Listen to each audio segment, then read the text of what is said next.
And welcome, guys. Welcome to another transmission, another stream of the Hair Wire. How you guys doing?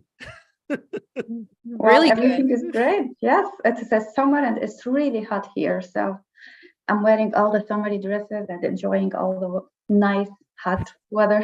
Hey, it's Florida, so you have to do it. Yeah. Hey, guys, I'm Sergio Cardona alongside with my beautiful crew, the Hair Wire crew, Bisan Dipsy and Carrie Jarrett. Hope you guys are doing great today. And we welcome you to The Hair Wire show. So first of all, guys, you need to stay connected with us and hit the notification bell so you don't miss our next streaming video. And of course, you can get all of our other social media platform information that we're constantly publishing. We're constantly posting new stuff out there for your information so you can keep hair smart here at the Hair Wire, guys. And of course, we would love for you to subscribe to our channel and hit the like button of this video so more people can enjoy this content and of course help us with the algorithm. So how was your weekend, guys? What were you where are you up to, guys, on this weekend? What were you doing? Well, it's summer for us, so I've got kids trying to keep them busy with activities and all of that jazz. So this weekend, what did we do? I think we went camping. Oh, that's nice.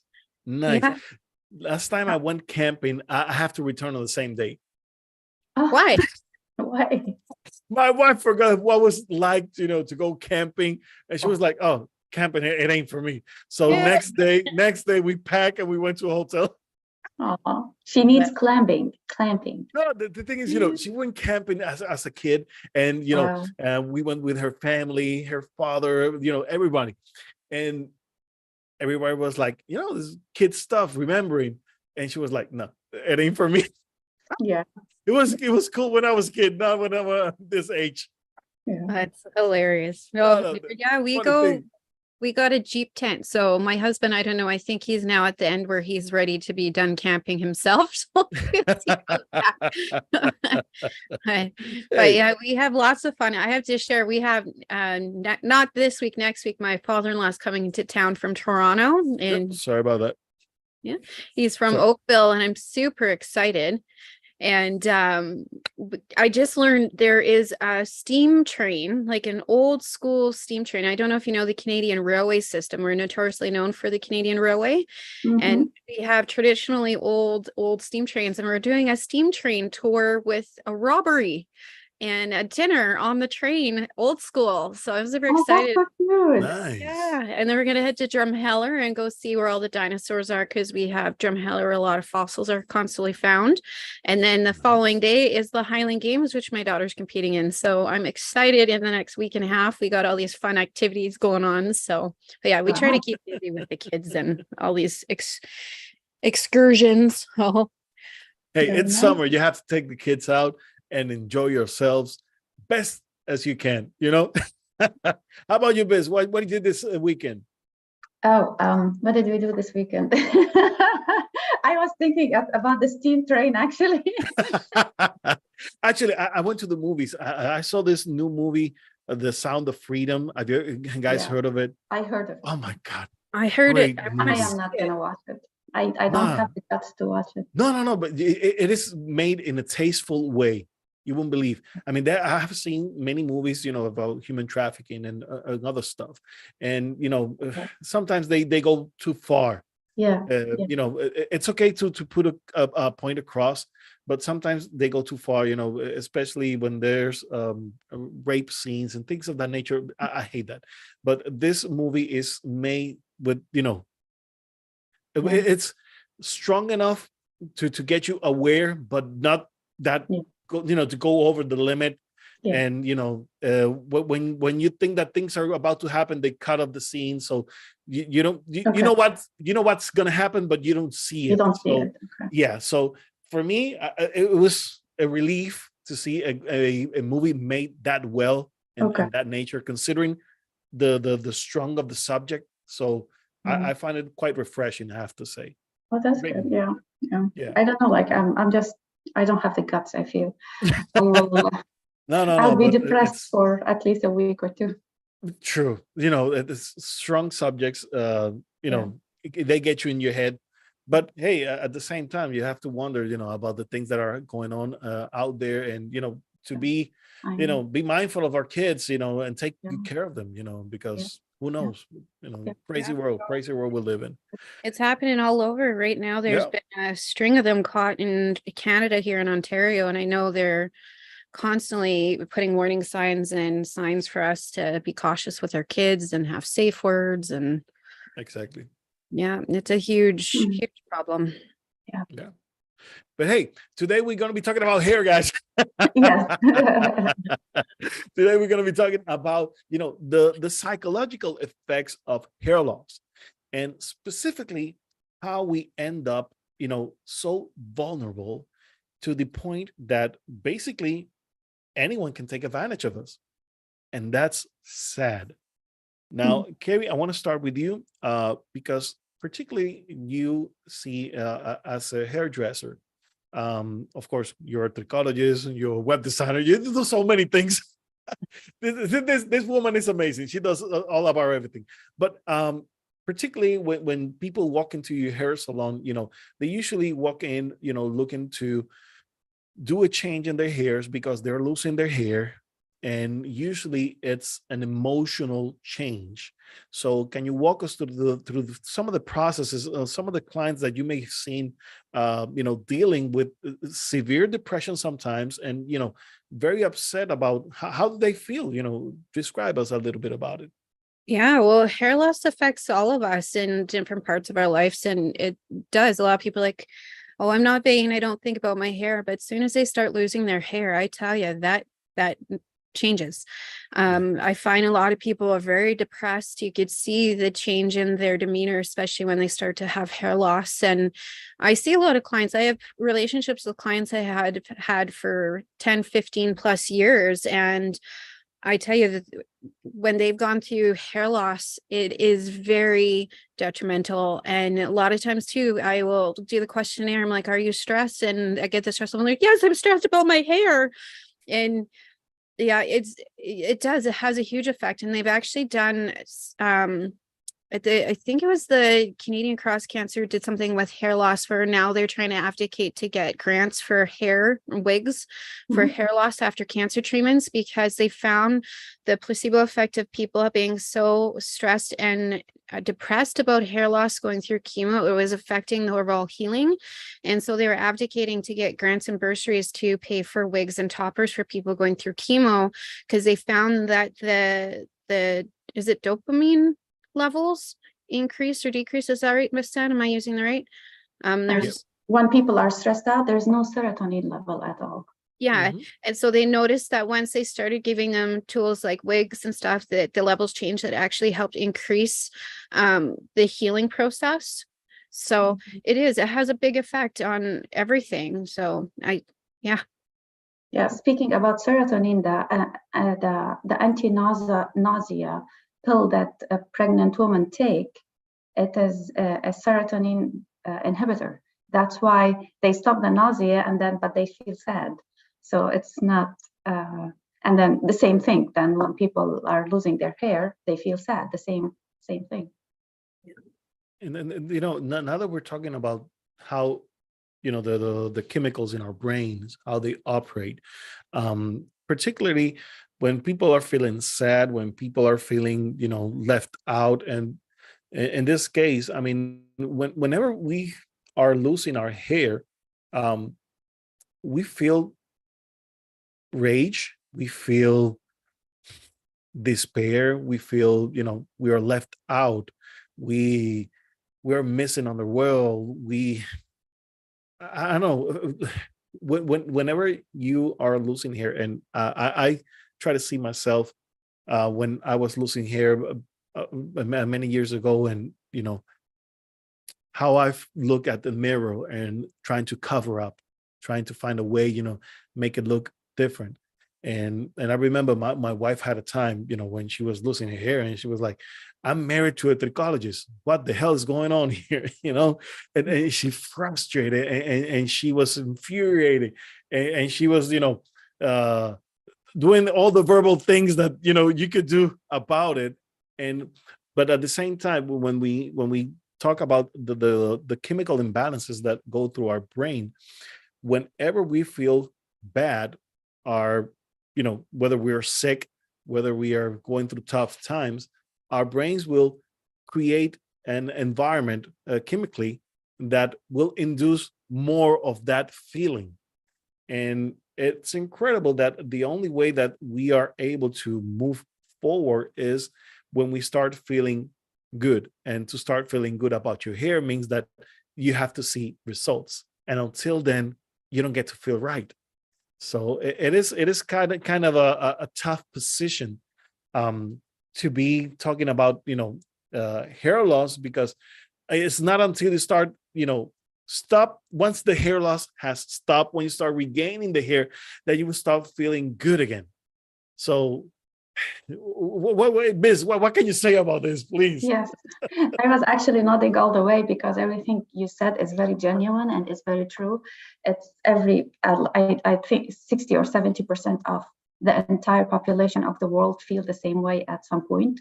And in a way, I was about to tell you that we trichologists, we are in a very, very tough business, because hair loss is not a one-way street, as we always say in our channel. And as you said, Sergio, people get stressed out, and we get stressed out when we trichologists, we understand the point and we actually preach about it. But when I lost my hair after the postpartum, I freaked out too, because this is a human nature.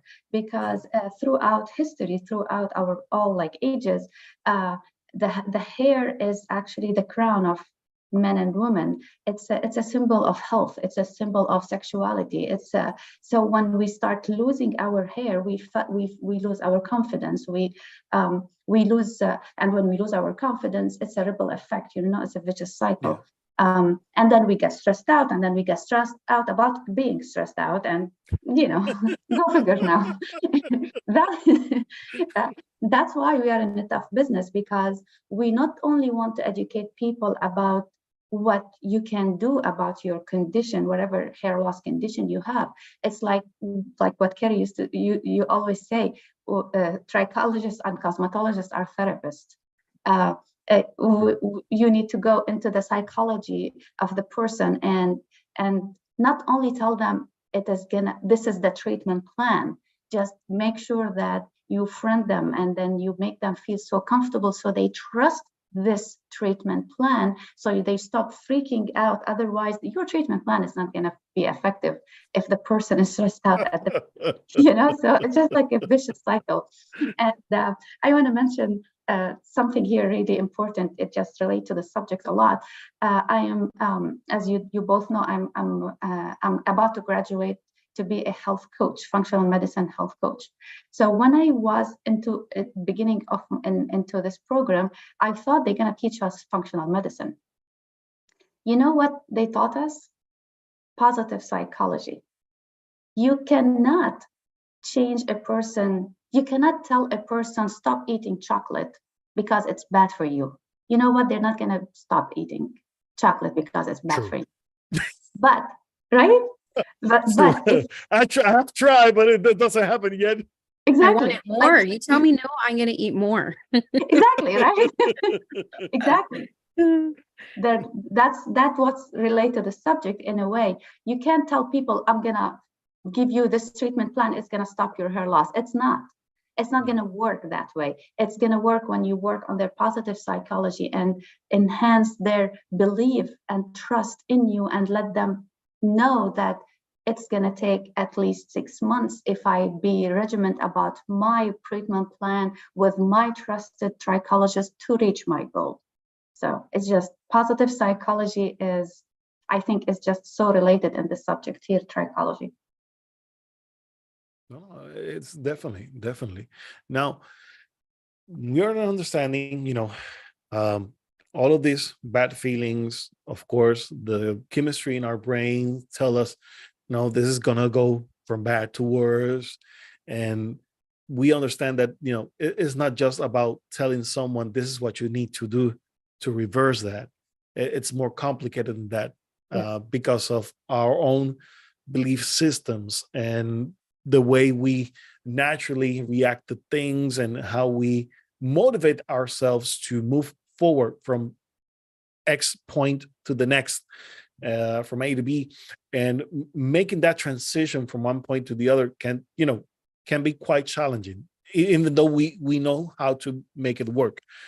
So in the process, we get bombarded by ads, and that's one of the hardest things that we have to deal with in our profession daily basis, because every time people come into my clinic, or like every second, I had a text message from one of my clients. Hey, have you seen this? Yeah. Yes.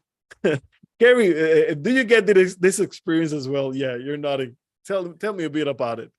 Oh, all the time. I get text messages, and I get also too, because I am a face on Instagram for hairdressing. I also get a lot of MLM too. People contact me Yeah. about hair replacement. Yeah, I see a lot of it, and clients are like, should I buy this? I'm like, no, I could put that together for you.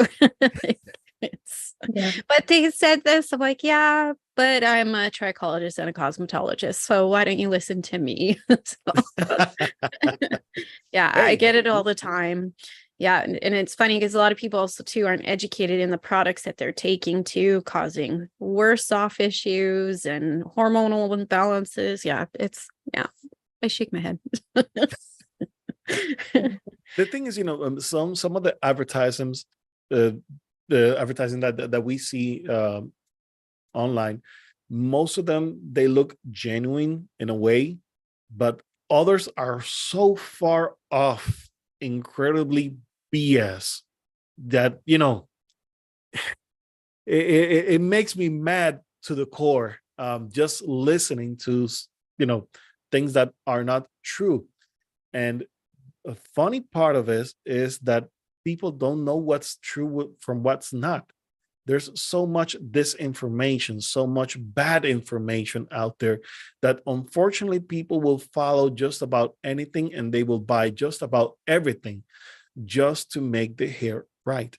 And when they walk into the clinic, they have been to such bad experiences from that at the point that when they go to the clinic, they'd be like so skeptical that, seen with evidence, and I'm showing you what's happening, I have the evidence right here, and yet you doubt it. And 5 seconds ago, you were ready to buy that thing that you just saw, with just, selling you dreams, but not real science. And you were about to buy that. It's good marketing. It's marketing. Oh my Yeah, gosh. it's actually not only marketing. Marketing, they use psychology too, right? It's Yeah. about negative psychology in a way. I don't know if that word exists. I just made it up. But Yeah. I'm saying that they are so good at playing with people's emotions, and they know people's vulnerability.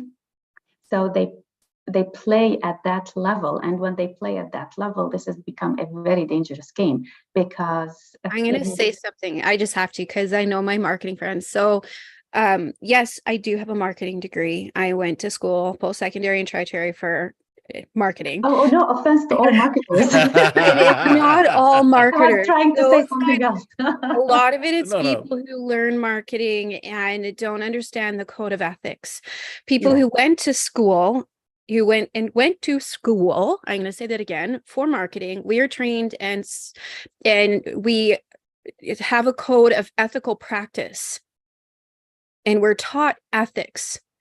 We're taught how to not prey on people's vulnerabilities. And yes, marketing people, we are trained. We take psychology programs. Yes, I could go get my master's in counseling and psychology, because we're trained to learn how placebo, nocebo, all of that works. We're trained on that. But people in school for marketing are trained on ethics. A lot of these people that are doing the marketing for these don't have a marketing background, and I'm sure do not have any code of ethic, which makes marketing people look bad when we have a code of ethic to follow. So yes, it is the marketing, but it's the people who do not have any ethics or values who are preying on people's weaknesses. So I just had to say that because it makes me angry, and I know I'm gonna have my marketing friends come in and be on me because what is this? And that's not the way it is at all. I don't do marketing, and the reason I don't work in marketing anymore is because I cancel stuff I don't believe or stand behind, and I have left companies quick because I do not stand behind what they sell. So it's like in every industry, there's a code of ethics, right? And even like in psychology, we do have a code of ethics, and every career, and there's in every career good people and the bad people. The bad people who want to make the money so quick, and the good people who want to actually get their message across genuinely and nicely. Actually, Sergio said there's genuine ones, and there's some ones that are like, it's like bunch of BS. But I'm sorry, I didn't mean to offend anybody. Sorry. If the truth hurts, let it hurt. We need you because without marketing, we can't get our message. Yeah. I mean, we need, of course, we do marketing, like we have our own marketing in-house. And she does 50% of our work all by herself, because this is how marketing is important. Otherwise, how our message is going to come across.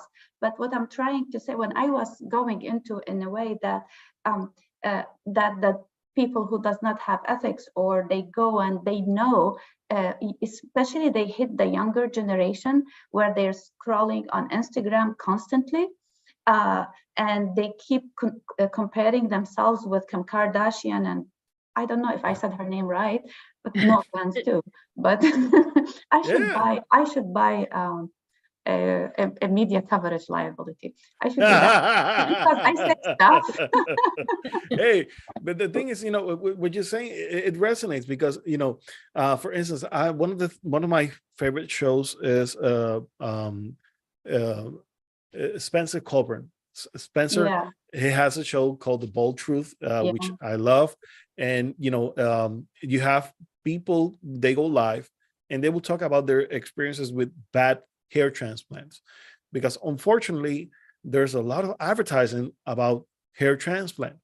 And people, unfortunately, go to these clinics that, and they're doctors, okay? We're not talking about illegal clinics or anything, but the techniques, the way they are alluring people to hair transplant and doing hair transplants on patients who shouldn't have hair transplant, and, they get a bad job, and then other hair transplants, try to make recovery surgeries and things of that order. And it's tough. It's tough. And, again, the only way that we are going to be able to help out people who are struggling with their hair loss issues is putting good information out there. These awareness campaigns that we are constantly throwing out to actually educate people on these subjects is what's going to make the difference. And, you have bad media, good media, battling each other out on daily basis. Now, Carrie, you are the marketing woman here. So tell us about, what can we do as industry to bring out, the right message out to the customers, to people out there? Well, as professionals marketing our stuff, it's about being ethical and having sound testimonials behind us, and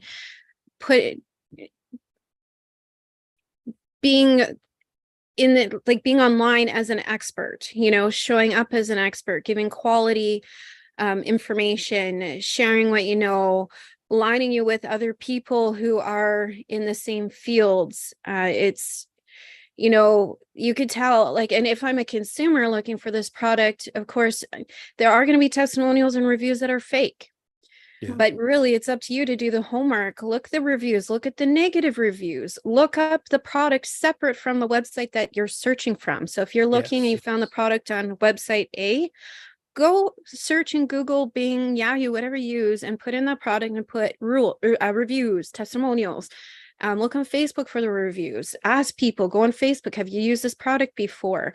Go do a background check. Look at the people who created the company. Do check to see their reviews. And again, like a lot of these products, you guys, are going to work for some, and some it isn't going to work. It's not a one size fits all. And the ones that it did work for, they happened to find the lottery of the one that fit into the need that they were needing it for. And the ones that it didn't work, well, it's probably something that they didn't need, causing more adverse effects when they took it, because they were taking something that they didn't need. So yes, you may get those positive reviews from those positive people that are legit, but those people fit that criteria to have the good results. You may not. So you got to do your research and look it up. So I hope that answers best. You made me think about why we started the hair wire, all like from the beginning, in a way. Yeah. In a way, we started the whole show so to share our experiences with you and to try to give you our experiences and give the education we had through all the years. And that is genuine. We don't need money out of that. We're just saying what we want to say and sharing the information with you. And also, like as Carrie was saying to us yesterday, we're going to do a geodirectory on our website where you're going to find trichologists nearby your area. And we don't charge for this stuff, you guys. It's just we're trying to build a community. We're trying to help each other. So at the end of the day, when you go to a trichologist, you know you are in the safe hand, and you know that these people who are in one community, we are genuine people. We're just trying to help. And at the end, we will make money because this is how normal life is, but at least we build it on a correct foundation. Right? Yeah. Did I say it right? Yeah, perfectly. Because guys, at the end of the day, we are just trying to promote sane trichology, I like that, sane trichologist. sane and sound, because I at the end, some insane trichologist. there's a lot of insanity in hair loss industry. I mean, people, I see so many ads, particularly here on YouTube. I've seen some major BS with great animation, and you will see before and after pictures that have been so computer generated. It's what do you trust now with AI? Yes, no, particularly with the AI, you can create just about anything, and people will believe it. People will believe it. The other day, I was watching a supposedly debate between Joe Biden and Trump, and they were going at it and like, was this real? No, it was an animation, and they were saying crazy stuff like, does that even went on the air? And if I was confused by it for a second, and then I realized, okay, this is not real. This is AI thing, computer generated, and you will see where that. We're going with this. No, that's the thing. With computer generated images and sounds, which basically anyone can copy my voice and put me on a video with moving my lips and everything. It will look like I'm talking. Okay, and the scary part of this is how people are going to be able to tell the truth. If it's hard enough to properly identify who's trustworthy and who's not, the next few years in the future is going to be even tougher. It's crazy. At school, we're talking about summer break. Our school sent us an email. There's a new thing going on, which I'm sure you heard of, where AI is tracking voices. So there was a mother who got a call from her daughter saying that she was in trouble. She was kidnapped. She needed money, yada, yada, yada. And the mother hung up and thought it was quite suspicious. So she called her daughter back, and her daughter had no recollection of it. Somebody had copied her daughter's voice. Wow. Trying to manipulate her for money. And so now they're saying to have words like safe words with your kids, so that way they know, and change it once a month, or change it as often as you change your bank code. And that way, they won't be manipulated. And they're using AI in crazy ways. Like they're even using it for child pornography, where they're taking kids' faces off the internet. Yeah, it's horrible. AI.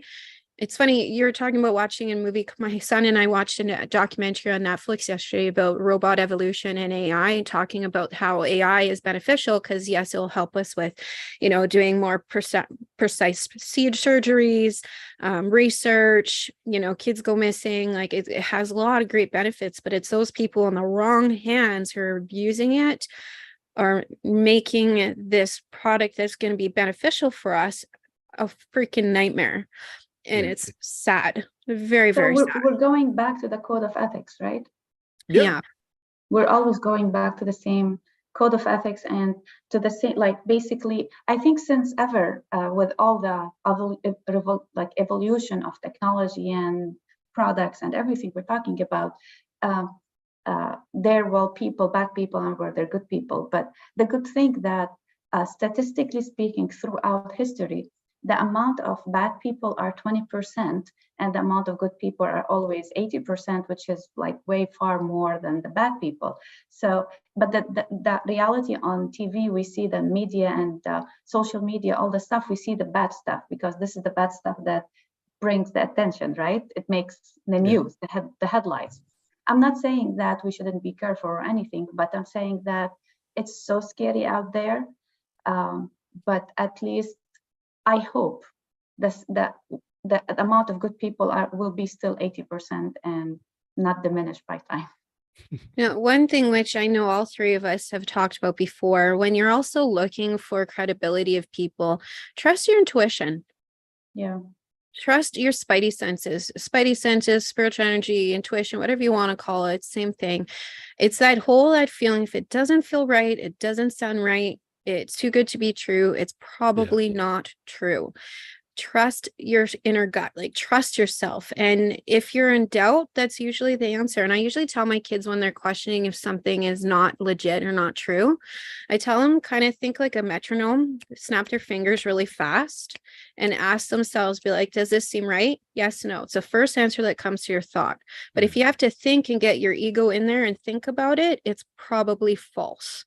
So I always tell my kids this, like, listen to your intuition, listen to your gut if it's too good to be true. And if not, if you're still questioning it, ask an expert, look for the expert, look who the experts are following. Experts are always following each other.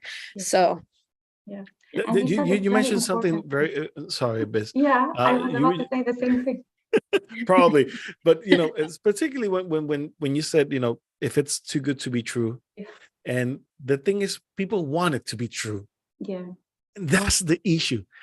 People see the advertising and they want it to be true. They want it to be so true because they are so desperate about their hair loss condition that and they looking at the stars. I want the miraculous product, the one single product that I will use just once in my lifetime, and I will get my hair like forever. That, ladies and gentlemen, let me tell you, does not exist. And it will never exist.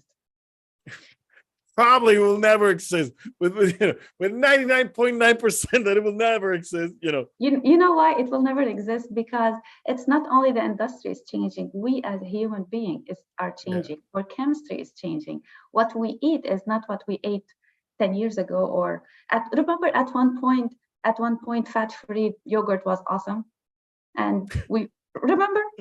And now, you don't have this thing in Canada? No, you don't. What is it? So remember, like at one point 10 years ago, everybody will buy only fat-free yogurt, fat-free milk, fat-free.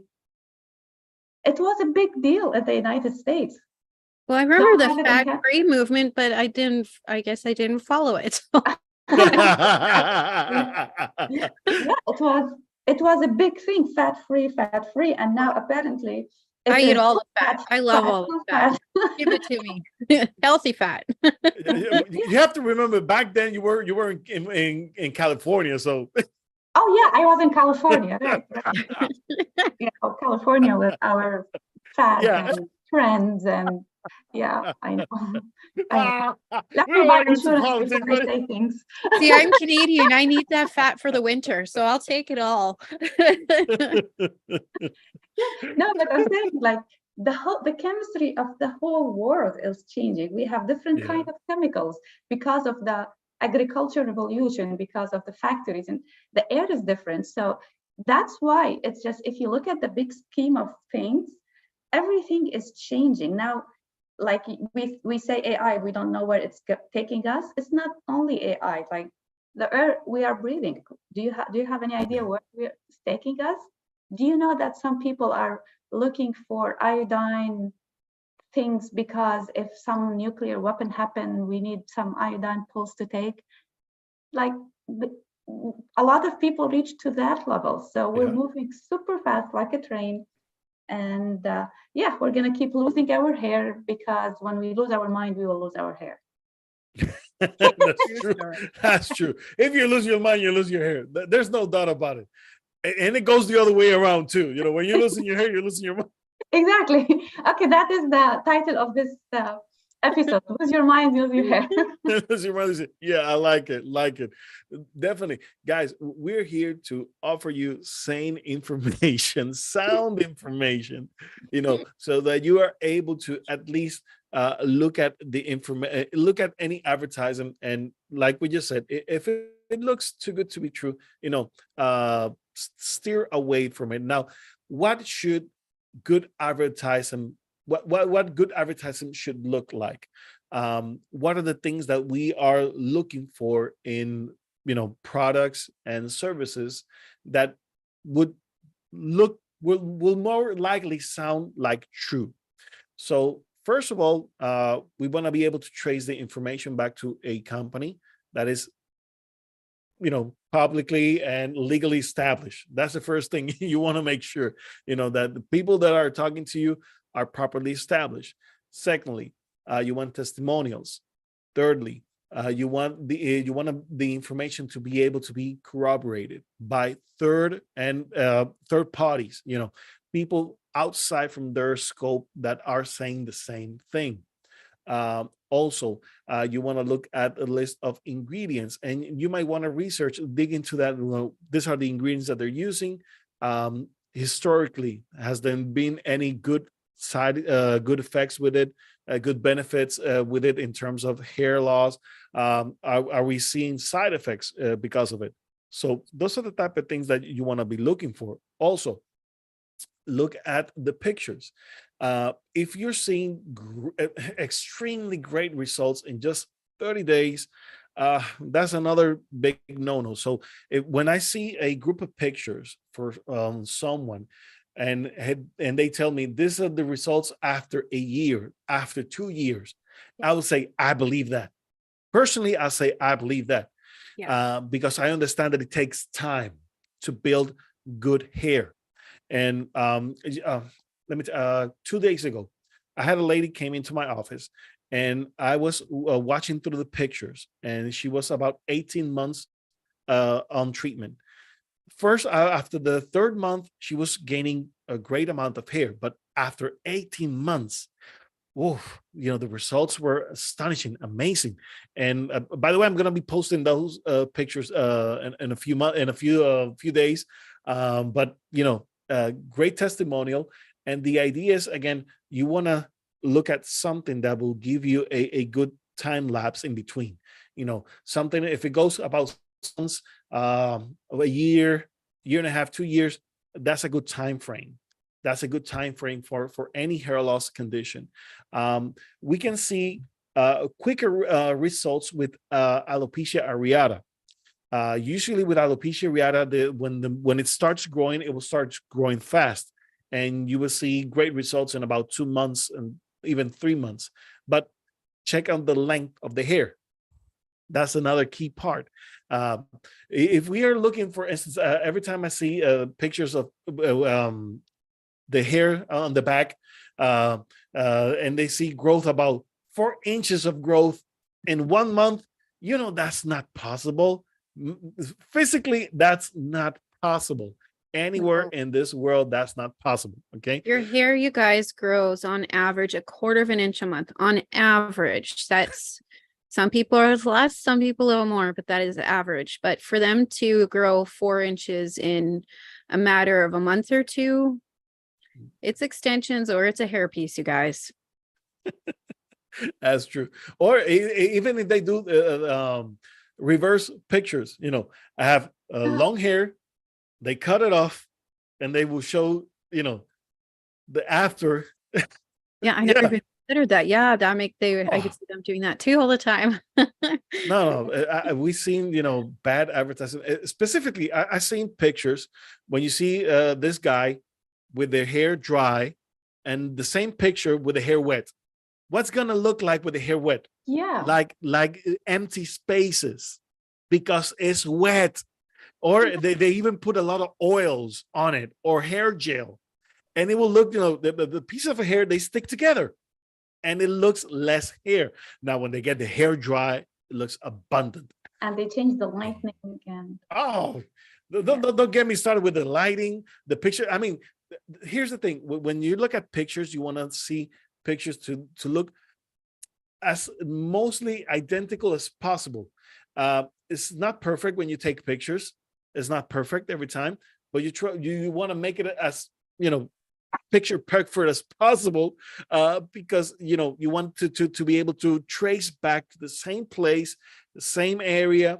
And when they change the angles, I mean, you just see a person no hair here, and then you see the pictures of the front with all hair. Come on, that's disingenuous, or they show you the left side and then they will show you the right side. Please. Again, code of ethics. Yeah, change the color, change the hairstyling. I mean, if you want to present good pictures, you want to make sure that it's the same area, same spot, same lighting condition, same background. I made a post a couple days back about it, about how to trace back and take the same picture over and over again, to try to replicate that same picture. And it's not an easy job, but when you are able to do that, you are able to track your progress correctly. Because that's the other thing. If you're watching something that you feel like, okay, I want to buy this, okay, buy it, but at least take the time to take before and after pictures, in your process, so that you're able to genuinely see if it's working for you or not. Because again, I have a bunch of people, they come into my clinic, they bought a bottle of biotin and they will tell me, oh, I grew up 6 inches of hair in 1 month. Oh, please.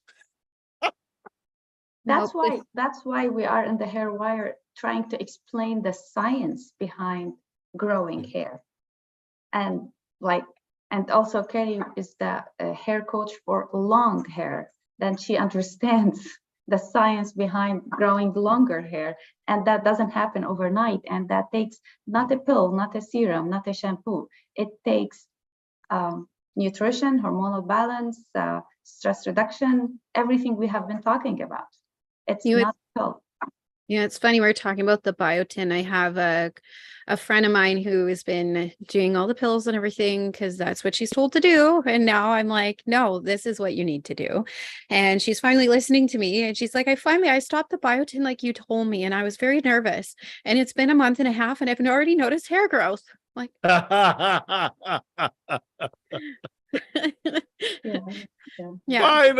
Finally, someone's paying attention.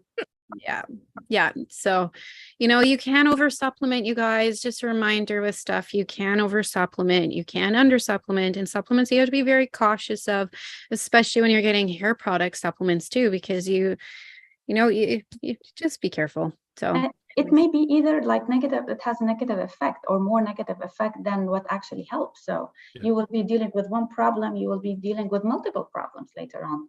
You will need a liver detoxification if this pill has a lot of fillers or bad stuff in it. So listen to us on the Hair Wire, we'll tell you.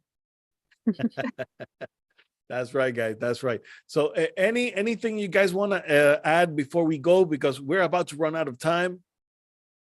I just want to say something is just listen to us in the Hair Wire. We will bring you the genuine information that we believe it works. And sometimes we don't know all of things. And sometimes we got ask questions because each one of us has a different niche, has a different experience. And that's why we work good together. So that's right. That's right. That's why you get three colleges, not just one, not two, no, but three colleges from different places around the world. So we gather information for you and give you a different perspective of what we are seeing. And, you know, from a tropical island, from our girl in Florida, and I'm from Canada, you know, we got it covered. We got you covered from top to bottom, All right. So, guys, we want to thank you for tuning in this week. I almost forgot our summit. Carrie, yes. please give us the summit info. Yes, on September 24th, we're hosting a virtual summit, and it is going to be awesome. It's for patrons and it's for the professional, where we'll be talking about hair loss, stress management, you name it. So make sure you go to thehairwire.com. We'll be making the website live right away for the summit in the next week or so. Hopefully sooner than that. I'm plugging away, putting it together. But we'll every day be adding our new guests and our new workshops that we're going to be having. And we're going to have it so that way you can watch it live or on demand. And if you purchase the on demand and the live, we will be also having a bonus day or time for our professionals. So you make sure you want to get on there, you guys. Thehairwire.com/summit, and all the details will be up there before you know it. That's right. That's right. Stay tuned, guys. Stay connected. And please, of course, don't forget to subscribe, hit the like button and the notification bell. We'll see you next week. God bless you all. Bye-bye.